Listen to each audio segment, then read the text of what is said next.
Undaunted.Life, a man's podcast. I'm your host, Kyle Thompson. Let's get into it. All right, guys, today, this is a podcast about something that I've just delayed, and not for, no good reason, but I've been wanting to do a podcast on the importance of Ravi Zacharias for a very long time. It's something that I was even planning on doing before he passed away on May 19th of this year. But yes, this is a rest in peace memorial podcast to Ravi Zacharias that is taking place months and months and months after he actually passed away.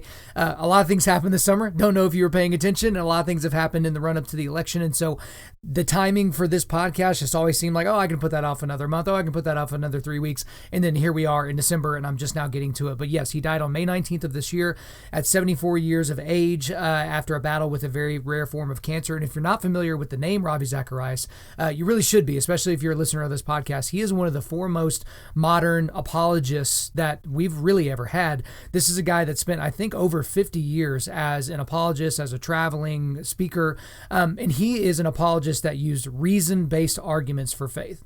Okay. And the reason why I think a lot of people were drawn to him is because he leaned on scripture, but he didn't only lean on scripture. I know that seems like a crazy thing to say, especially if you're a Christian and you believe that the Bible is the word of God and that it's imbued with all this truth and foresight. But there are a lot of people that think the Bible is nonsense. They think it's not worth the paper that it's printed on. And so just to get into those people's brains, to get them to even listen to the message, you can't always come to it from a scriptural point of view because they don't agree with how you look at the scriptures. And so you need to come at those people in a different way. And a lot of people like to use reason. And one of the reasons for that, no pun intended, is because of the work done by Ravi Zacharias. And so what today's podcast is going to be is I'm going to go through the top three things that I've learned from Ravi Zacharias' teachings. Okay. And these are kind of larger worldview type things. They're incredibly dense topics. And these are topics that I've heard him talk about over and over and over. And that's kind of the only reason why they've landed with me, because they are very heady and I just didn't get them the first time I listened to them. But I'm going to be putting in clips of some times where he's explaining these three things. And so you're going to get a little bit of me and you're going to get a lot of Ravi in this episode. And guys, if you stick with me until the end of this episode, I will give you my thoughts on the recent controversy surrounding Ravi Zacharias. So there's been some allegations that have come out about him and his behavior, but this has all come out after he has passed away. And so we will take ample time to address that, because now you can't address Ravi Zacharias without also addressing these concerns or these allegations. So we'll certainly get into that. But before I get into the top three things that I've learned from Ravi Zacharias, I remember first hearing his name. This would have been maybe 5 or 6 years ago. He actually came to Edmond, Oklahoma to do a talk at Oklahoma Christian University. And someone was like, hey, are you going to go see Ravi at Oklahoma Christian University? And I was like, well, I don't know who that is. He's like, oh my gosh, he's like the greatest. You should read his books. You should listen to his podcast. His speeches are amazing, blah, blah, blah, blah.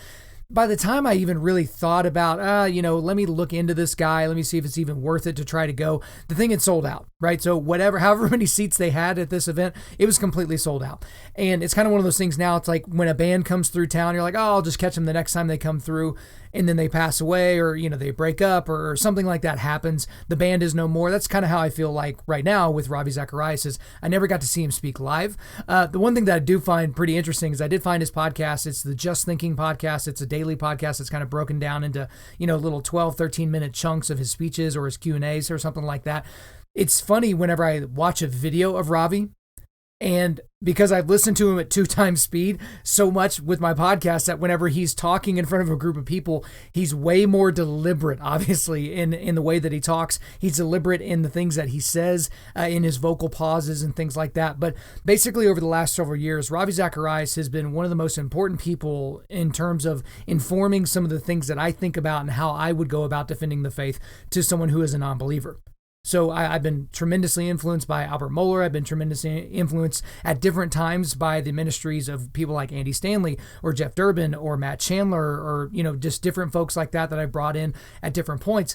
But a lot of those people don't really get into the apologetics side of things. And some of them, especially Jeff Durbin, they kind of have issues with the apologetic approach that doesn't use scripture for every single argument and every single form of argumentation. And so for Ravi Zacharias, he's been such an important role in my life, and he's been in my ear for just hours and hours and hours, and he's really formulated the way that I see the world. And so the top 3 things that I'm going to be talking about today in terms of what I've learned from Ravi are these. Number one is that every worldview has to answer 4 questions. So we'll get into that. The second is explaining the existence of the moral lawgiver philosophically. And then the third thing is the supreme ethic. Okay, so every worldview has to answer 4 questions, explaining the existence of a moral lawgiver philosophically and the supreme ethic. So we're going to get into the first one right here, and I'm going to display a clip for you. And with some of these clips, I know that there's some laws around, common usage of different clips and links and things like that. So some of the clips are going to be a little bit shorter. I think one of them is going to be a little bit longer. I'm not exactly sure all the parameters here. So if this becomes an issue later, I apologize in advance and I will make the adjustments. But again, I'm trying to pay homage and honor Ravi Zacharias and RZIM, that's Ravi Zacharias International Ministries, with this, but also to bless all of you listening to this. So I feel like we've taken enough time doing the intro. So let's go ahead and get into the first thing that I feel like I've learned and taken away from Ravi Zacharias' teachings, and that is that every worldview has to answer 4 questions. And so here we go into a clip where Ravi explains that. We use the term worldview a lot in this series. What is a worldview? The interesting thing is one day I was going to speak on the subject in Hong Kong, and as I stood up to speak, one of the lenses of my glasses fell off. I was to read a text, and there I was looking at a pair of glasses with one lens that worked and there was no lens on the other side, and everything was distorted, which was ironic because I was going to talk about a worldview, in a sense, is the lens through which you ultimately look at reality. And as we've dealt with the 4 issues of origin, meaning, morality, and destiny, those are the particular questions that have to be answered. And when they are put together, they form your worldview. So a worldview is a set of assumptions or assertions you have made through which you look at every choice and every decision that ultimately comes in life to shape, especially your values and your spiritual commitments that are made in your day-to-day living. It is a critical thing, and the problem is some people don't realize that they have a worldview. C.S. Lewis said about apologetics, the question is not whether you do apologetics or not, the only question is whether you have what you already do in apologetics is good or not. And that's also the case of a worldview. It's not whether you have a worldview or not, it's a case of whether the one you do have is a truthful worldview or a false one. Something that important has to be tested. So how do we do that? It absolutely has to be tested, and there are 2 or 3 things I can say here. The classical way of testing a worldview involves 3 steps: logical consistency, empirical adequacy, and experiential relevance. What does that mean? Your answers have to be logically consistent.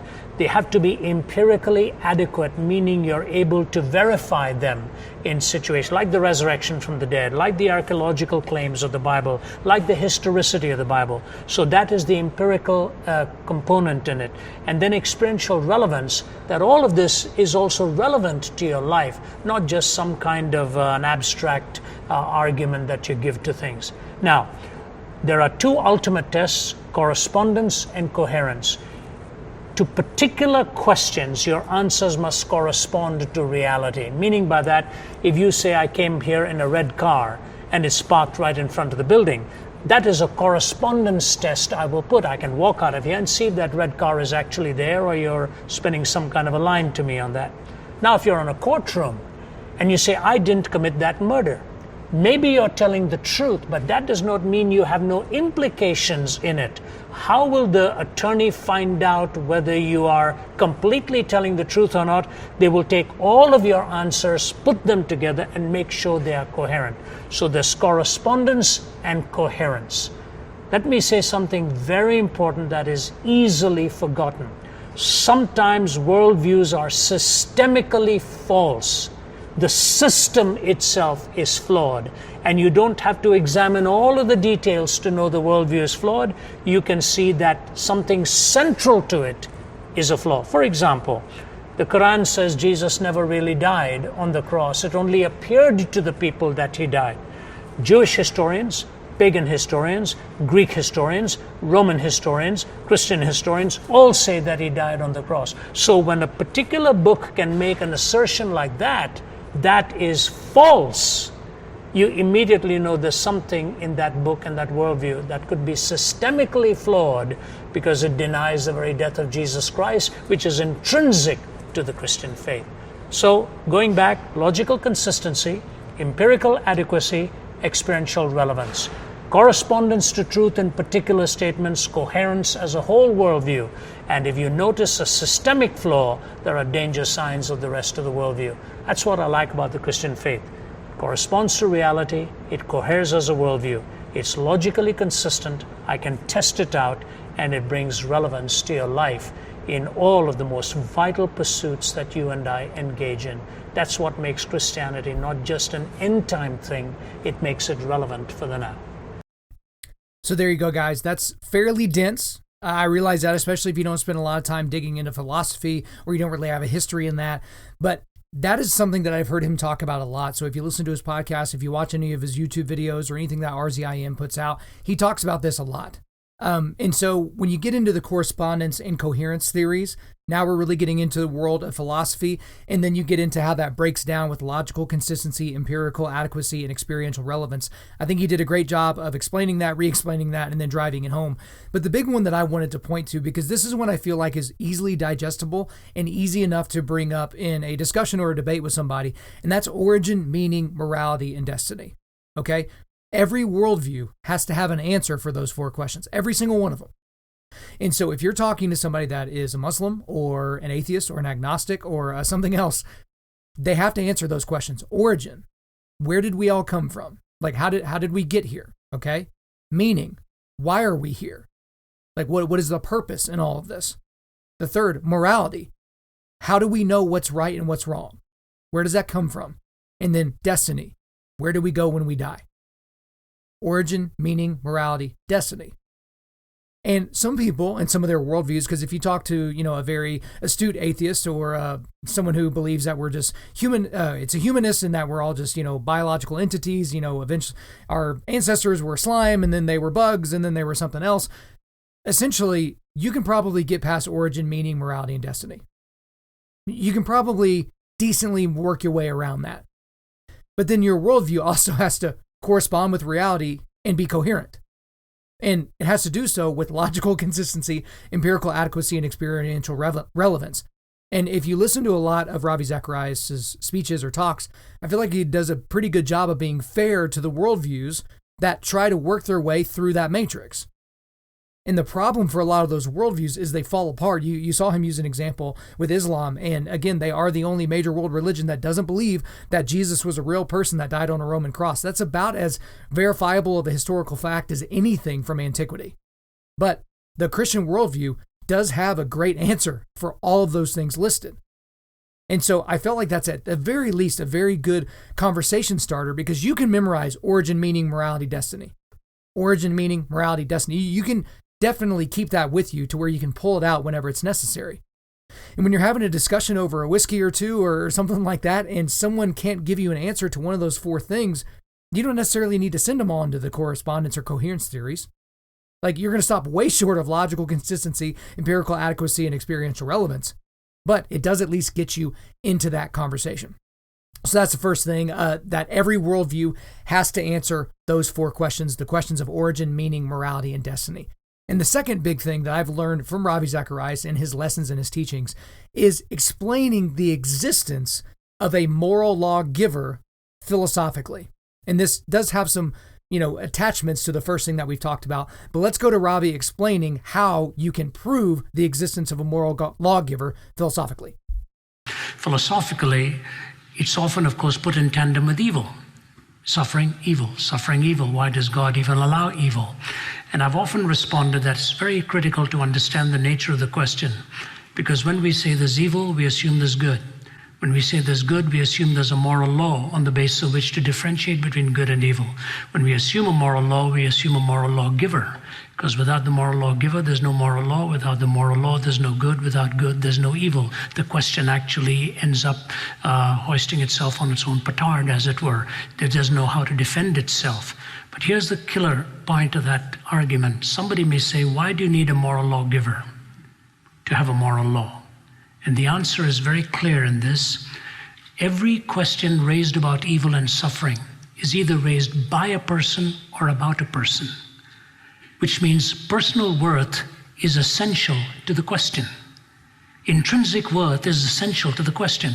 And in a naturalistic framework, you cannot have intrinsic worth. You've got extrinsic worth. It's conveyed to you.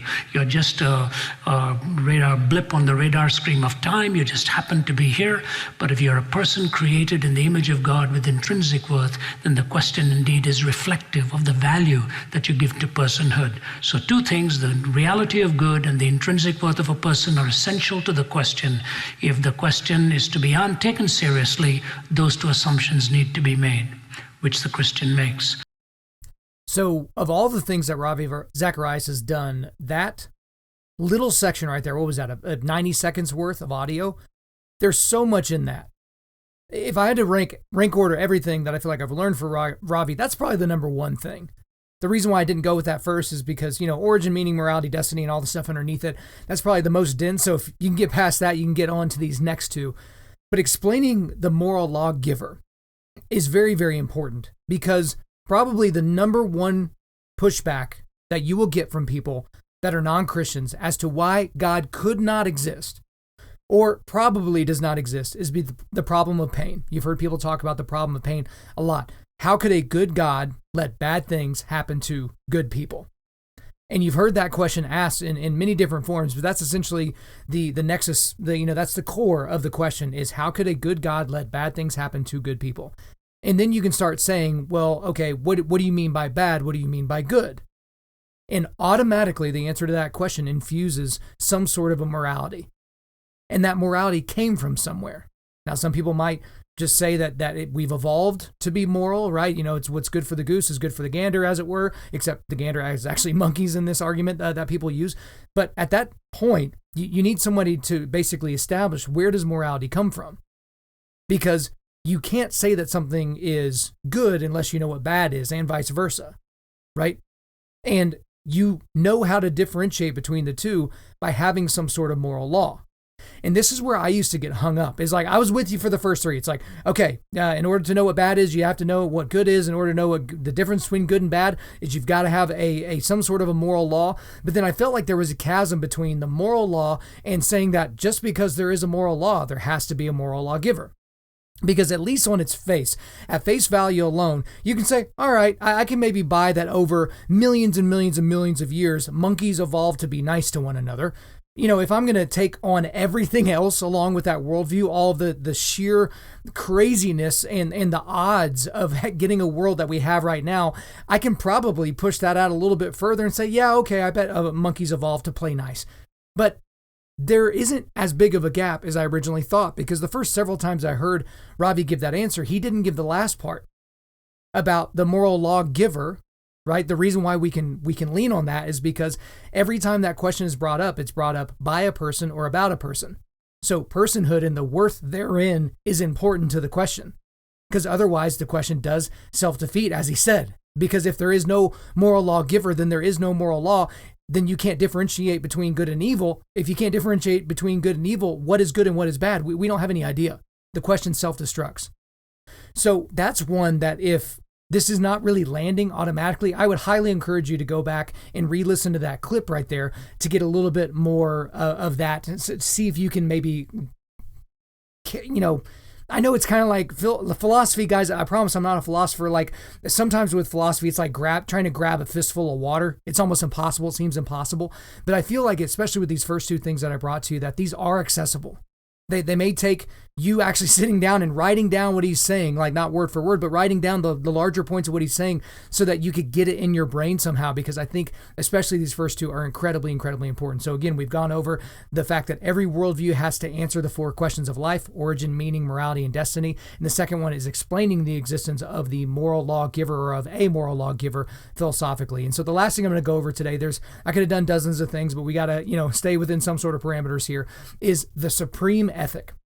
And so I'm going to go ahead and play this clip for you, and I'm going to go ahead and let you know that I'm going to just play the entire thing. I'm not going to edit out the question, because you can tell the guy that's asking this question, he says he's going to play the devil's advocate, but you can even just tell by his posture. He's got his arms crossed. He's thinking he's got a zinger.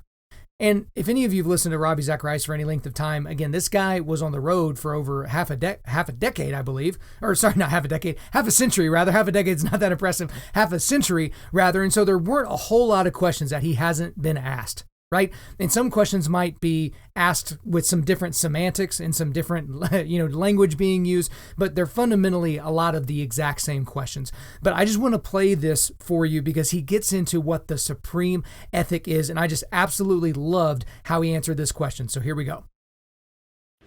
This question is for Ravi. You mentioned the story of that. I think you said he was Jewish and he was shot by at that I think it was a concentration camp or something like that. And I'm going to play the devil's advocate for a bit and pretend I'm Sam Harris, no pun intended, of course. You stated that God was watching. God watched the gentleman pull the trigger. If God was watching, why didn't he make that trigger not work? Why didn't he make that poor individual just pass out while he was digging the grave? I believe Sam Harris would ask that type of question and demand an answer. Yes, I appreciate that question. Playing the devil's advocate, you said that why didn't God keep the man from pulling the trigger rather than allowing the man to pull the trigger and then watch over him and bringing about some kind of judgment? I would say this to you, that the supreme ethic that God has given to us is the ethic of love. It is the peak of all intellectual and emotional alignment. This thing we call love, which places value upon the other person of worth and as something to be protected. It was interesting, of all people, it was Oscar Wilde who on his deathbed in his 40s, by his lover by his side, Robbie Ross, he turned to Robbie and he said, "Did you love any one of those little boys for their own sake?" It was an incredible question to ask by a man who was a hedonist on his deathbed in his 40s. And he said, "Robbie, did you ever love any one of those little boys for their own sake?" And Robbie Ross said, "No, I can't say I did." He said, "Bring me a minister. Bring me a minister."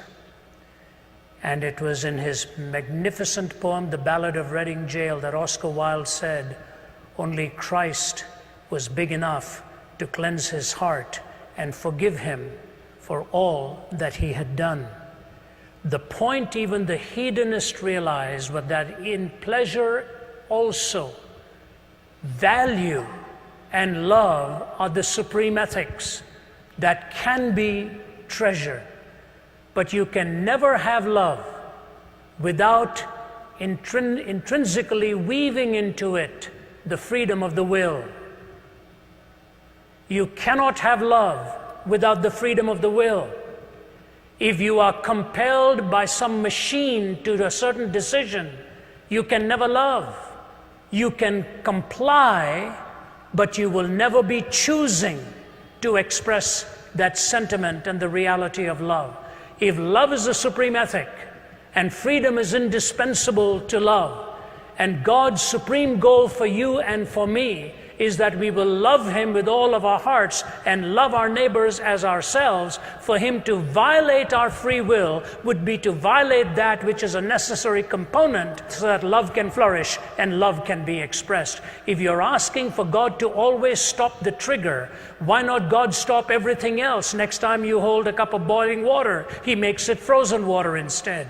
Next time you're about to cross the street and you're going to be hit, He pulls your leg back. What you're asking for is a different entity than humanity.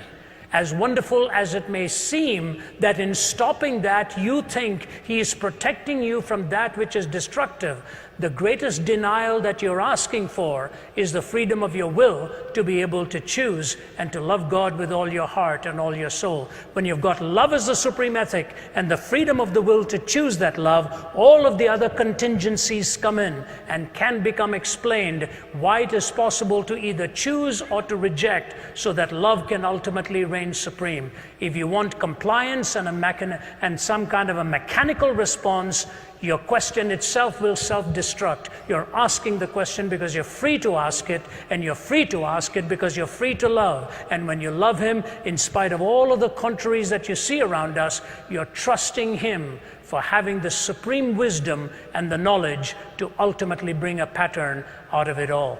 We think, for example, we know so much. The story is told in Mideastern folklore of this man who lost his horse that ran away. And when the horse ran away, the neighbor came to him and said, "You know, bad luck, isn't it? Your horse is gone." He said, "What do I know about these things?" A few days later, the horse came back with 20 other wild horses. And the neighbor came and said, "Amazing, it's not bad luck, it's good luck. You've got 20 more." Man says, "What do I know about these things?" His young son is going and taming one of the new horses. That young horse kicks him and breaks his leg. The neighbor comes and says, "Terrible, isn't it? Your son's leg is broken. Bad luck that these horses came." The fellow says, "What do I know about good luck and bad luck?" A few days go by and a bunch of thugs are coming looking for recruits to join their gang, and they're looking for all the able-bodied young men, and they're about to pick this young man but find out his leg is broken, and they say, "We don't want him, we're going to move on to the next house." So the man comes and says, "Good luck, isn't it? Your son's leg was broken." In one little series of episodes, we don't know what lies ahead. Why don't you wait till you stand before God face to face, and you will find out there were reasons why He didn't stop that trigger, so that you will see the heinousness of evil and see the majesty of love and good, managing to navigate yourself but as a pilgrim's progress to come to the celestial city. So the supreme ethic is love. Right? Not this kind of frou-frou love like junior high love, but like actual real love. And what this brings up as I was re-listening to this, because I've heard him give this answer a lot, is the C.S. Lewis quote in Mere Christianity, where he's basically talking about the type of worlds that God could have created and how useless it would have been to give personhood, to give His image to an image bearer that would be incapable of love. Because essentially, if you are creating a world where nothing ever goes wrong, where nothing ever goes not according to plan, you're basically building a world that is robotic, that is going to operate robotically.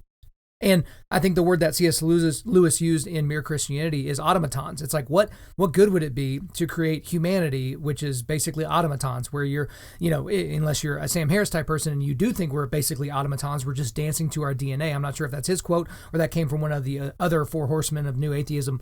But essentially, that's what we're looking at. The only world where love is possible is a world where we have free will. Because just think about it. You lovingly choose to love people in your life. You're making a conscious decision. For those of you who are married, you're making a decision to love your spouse in a lot of ways. Like, there's no such thing as falling in love, because that implies there's some sort of an accident that happened. Like you fell, and you landed in love. That's not really how this works. You're choosing to do the things that help bring about love, that help foster love, that help grow love. And so I really liked his answer to this guy, because I felt like the guy's question was fair, but I don't think he thought it was going to go in that direction. Because most of the people, and this really attaches to the previous thing that we talked about, the problem of evil, right? Bad things happening, bad things happening to good people. And, I know what's good and bad, and that's bad. I can tell you that's bad.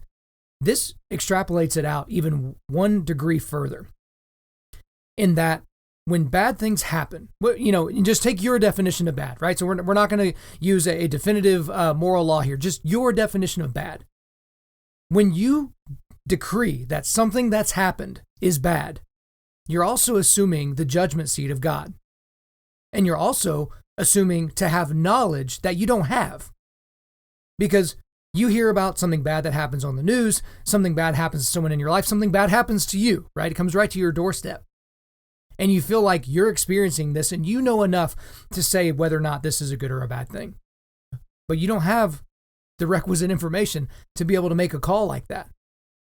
because you don't know what's coming down the road because of things that have happened. I mean, on last week's episode, when we were talking about suicide, when I was talking about the advice that I got from a counselor buddy of mine, and how he said, you have no idea what the toughness you're going to be doing right now, that you're developing right now, the resilience that you're building right now is going to be used for later. Because maybe you're really going through it. 2020 hit you. You got sick. A family member may have passed away. You lost your business. You lost your job, something like that. But down the road, if you're able to get through this tough time, that toughness is going to be used for something. God's going to use that for something down the road. You just don't know yet because you don't have the knowledge. You're not omniscient. You're not omnipresent. You're not omni anything. You're just you. You're just a dude. And so I think it's important to think about those things through those lenses. And again, I would highly encourage you guys for any of these three questions or any of these three things that we went over. The first one being every worldview has to answer the four questions of life: origin, meaning, morality, and destiny. The second, explaining the existence of a moral lawgiver philosophically. And the third thing, the supreme ethic, which we found out was love. Go back and listen to those again. Because if you listen to his messages, if you go to his podcast, I'll have those links for you here at the end of this show, in the show notes. You're going to get a lot of that. But you may not get it every single time, but I've tried to distill everything that he produced into the most, if you're not going to become a Ravi Zacharias person, if you're not going to follow him in his ministry and do all those different things, these are the things that you can go away with. This is the Spark Notes. I'm giving you the Spark Notes on Ravi Zacharias. So I would highly encourage you to go back and look through those and develop through those with me and with other friends of yours as well. Before we get out of here today, we obviously have to address the elephant in the room. For those of you who don't know who Ravi Zacharias is, you're very likely not to have heard about what's going on here in the last month or so. But if you are a Ravi Zacharias person, even I hadn't even, as I was preparing this podcast, I was made aware that he had some allegations around him. So here's what I understand about what's happening currently with Ravi Zacharias. Again, he passed away in May, but a month or two ago, there were some women that came out that alleged sexual assault from Ravi Zacharias. I'm going to get most of the details correct. I'm going to do as much as I can to stay as close to the facts that we know at the time. But his ministry, RZIM, is based out of Atlanta. In that area, apparently he was a part owner of several massage parlors. And the allegations are that when he would come to the massage parlors 2 or 3 times a week to receive the treatment, massage treatment or whatever, that he would expose himself to these women, that he would masturbate in front of them, that he would ask for things that went beyond a massage. Then there were even allegations that he had actually put his hands on women in a sexual manner, right? Felt them up under their skirts, or, felt their butts or felt their boobs or whatever. That's some of the things that he had done. There were allegations that there were women there that said, hey, if he comes in again, I don't want to, be in there. I don't want to be his masseuse because, he's going to ask me to do these things. I'm not comfortable with it, blah, blah, blah, all these things. So that's the long and the short of what I understand on the sexual assault allegations. There was also a sexting scandal that he was a part of, but then, there was a lawsuit that was settled out of court. I think this was back in 2016 or 2017. The details are very, very strange. It just as easily could be true as it could be that they were trying to extort Ravi Zacharias. It's very hard to get a realistic read on that situation, but let's just say, in a macro sense, that there are allegations out there on him that are, frankly, some of them are absolutely gross and crazy. Here's the thing with where I sit right now. So he's dead, and there's one party that's alleging that he did these things. The only evidence that they're presenting is their word, which, again, this is going to strike some of you as shocking, but I'm not a believe all women guy. Hashtag believe all women. I'm not a hashtag believe all anybody, like by any stretch of the imagination. Okay. So we have people whose only evidence that they're bringing is their word. But here's the thing, is their word might be correct. Like, this may have happened, and it may have not happened in the way that they described, but sort of happened, or it could have not happened at all.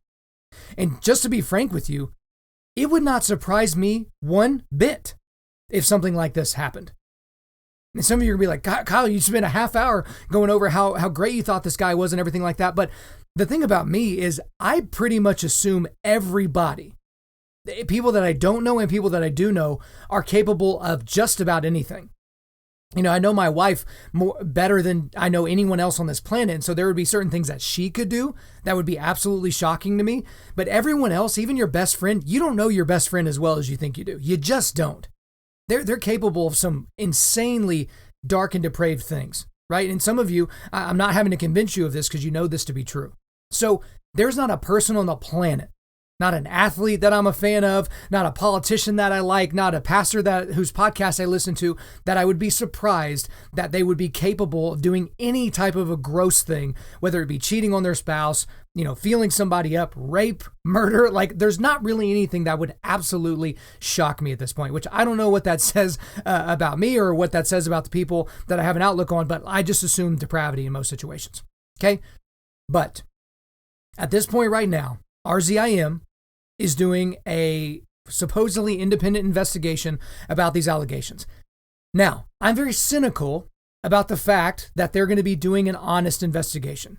And that's with no knowledge of the people running the investigation. I'm literally just making up a worldview based on this exact situation where I'm assuming they're not going to be saying that the namesake of their ministry, their international ministry, was doing sexual assault of people in the area of their ministry.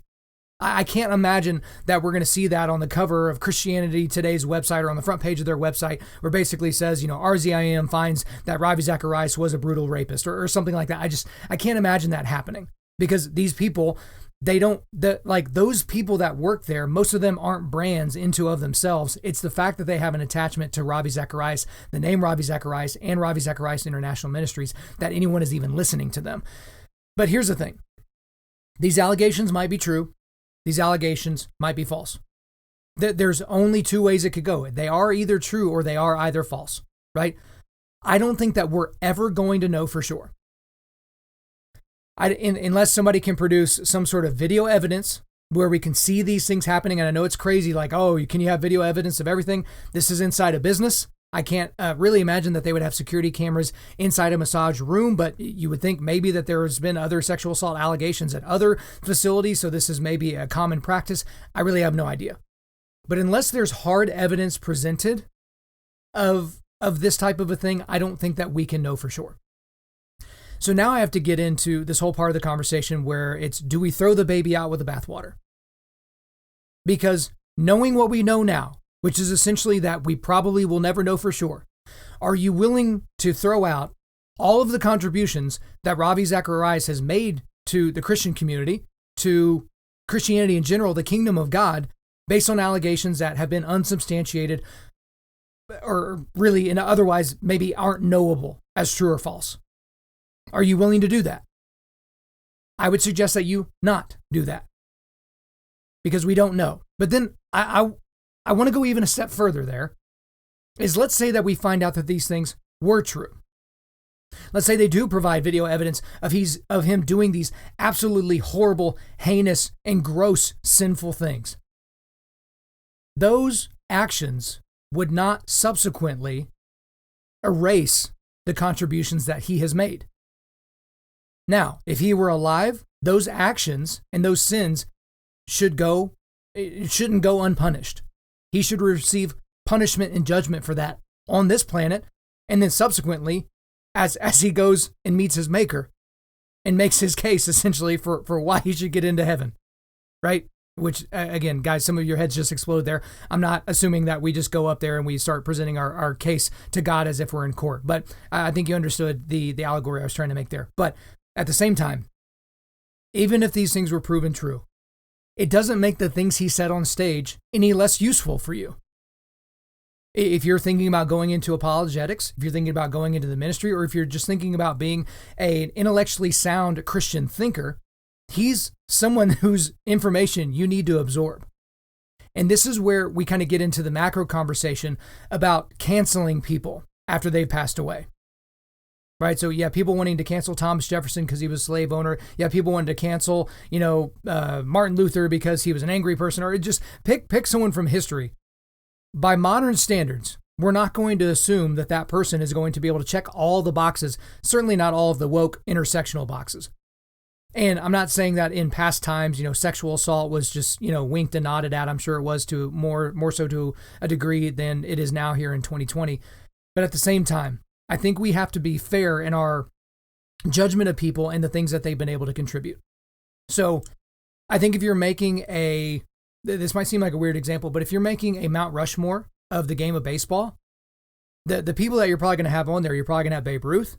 You're probably going to have Willie Mays. You're probably going to have Hank Aaron, and you're probably going to have a guy named Ty Cobb. If you don't know anything about Ty Cobb, he's legitimately one of the best baseball players all around ever in the history of the game. He was also a heinous individual, an absolutely reprehensible human being. There's even really good evidence that he murdered people, right? Like he was just a horrible, horrible human being. But that does not negate the contributions he made to the game of baseball. They're not going to lower his batting average because he wasn't a very nice person to women or really to anybody. And so when we bring that back to something like this with Ravi Zacharias, just because Christianity Today, just because this random website, just because this random YouTuber is trying to cancel Ravi Zacharias, you have to ask yourself, do they have the goods to prove that he should be canceled? Because if they don't have the evidence that these things ever happened, then they're simply allegations, unsubstantiated allegations. You can make that about anybody. You could go over to your neighbor's house and claim, you light kittens on fire in your basement. Whether that's true or not, it's just an allegation. Anyone can make an allegation about anyone at any time for essentially any reason. That's essentially where we're at. But even if we do get the proof, does it negate all the things? Should we not listen to him? Should we not learn from those things because of his sins? I will say for me personally, you're going to have to deal with that one yourself. But for me personally, I'm not willing to do that. But I will log that away in my brain, understanding that if he's doing a lesson on sexual propriety or on sexual purity or any of those types of things, some of those things that he's saying needs to come with a grain of salt. But even if he sinned in those areas, it doesn't mean the things that he's saying about those categories are untrue in any way, shape, or form. So I know, presented all that great information for the first half hour, and then this is kind of a Debbie Downer thing before we let you guys go, but we got to be honest about where things are at. Again, I don't think there's going to be this big breaking news thing where we see this evidence that's come through that proves anything. But at the same time, I don't think that we should be throwing anybody out their contributions to humanity based on their past deeds. Okay? All right, guys, before we go, we are going to do a quick resilience boost. As you know by now, we are a men's ministry, and our mission is cultivating manly resilience. And specifically, we do that by providing content like this podcast that helps you forge spiritual, mental, and physical toughness. So a few things for you today. I've got an article from the New York Times. Yes, I'm giving you a New York Times article, but I thought they did a really good job on his obituary.